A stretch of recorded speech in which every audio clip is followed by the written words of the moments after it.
വിവാദ പരാമർശത്തിൽ മന്ത്രി സജി ചെറിയാനെതിരെ പ്രതിപക്ഷ നേതാവ് വി ഡി സതീശൻ. മന്ത്രി നടത്തിയത് വിദ്വേഷ പ്രസ്താവനയാണെന്നും ജനങ്ങളെ ഭിന്നിപ്പിക്കുന്നതാണെന്നും വി ഡി സതീശൻ പറഞ്ഞു.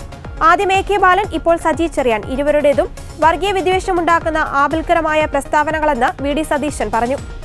ആദ്യം CPM നേതാവായ എ കെ ബാലന്റെ പ്രസ്താവന, രണ്ടാമതിപ്പോൾ മന്ത്രി സജി ചെറിയാന്റെ പ്രസ്താവന എത്ര ആപൽക്കരവും അപകടകരവുമായ വർഗീയ വിദ്വേഷമുണ്ടാക്കുന്നതിനുള്ള പ്രസ്താവനയാണ്.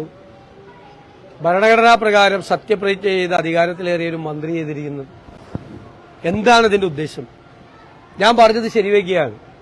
അതായത് ആളുകളെ ഭിന്നിപ്പിച്ച് രാഷ്ട്രീയ ലാഭമുണ്ടാക്കുക എന്നുള്ള സംഘപരിവാറിന്റെ അതേ വഴിയിലൂടെ CPM യാത്ര ചെയ്യുകയാണ്.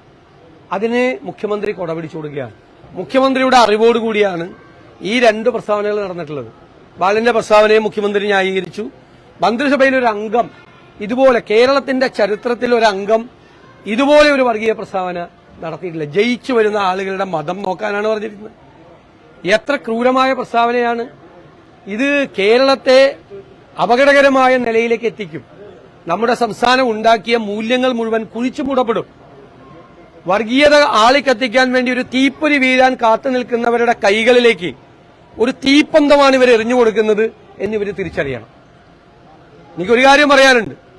പിണറായി വിജയനും വി ഡി സതീശനുമൊക്കെ കുറെ നാൾ കഴിയുമ്പോൾ രാഷ്ട്രീയത്തിൽ ഇല്ലാതാവും, കുറെ കഴിയുമ്പോൾ ഓർമ്മ മാത്രമാവും. പക്ഷെ കേരളം അപ്പോഴും ഉണ്ടാവും. ആ കേരളത്തിന്, അതിന്റെ അടിത്തറയ്ക്ക് അതിന് തീ കൊളുത്തുന്ന പരിപാടിയാണ് ഇപ്പോൾ ചെയ്യുന്നത്. വരും തലമുറയോടുള്ള ക്രൂരതയാണ് ഈ കാണിക്കുന്നത്. അത്തരമൊരു വർഗീയത കേരളത്തെ എങ്ങോട്ട് കൊണ്ടുപോകും എന്ന് വരാനിരിക്കുന്ന നമ്മുടെ തലമുറയോട് ഇതുപോലെ കടുത്ത അനീതി ചെയ്യരുതെന്നാണ് എന്റെ വിനയപൂർവ്വമായ അഭ്യർത്ഥന. ഞാൻ കൂടുതൽ സംസാരിക്കാനില്ല. കാരണം ഇത് വളരെ വേദനിപ്പിക്കുന്ന, നമ്മളെയെല്ലാം വിഷമിപ്പിക്കുന്ന പ്രസ്താവനകളാണ് ഉത്തരവാദികളായ ആളുകളുടെ ഭാഗത്തു നിന്നുണ്ടാകുന്നത്. എന്താണ് ഇവരും സംഘപരിവാറും തമ്മിലുള്ള വ്യത്യാസം?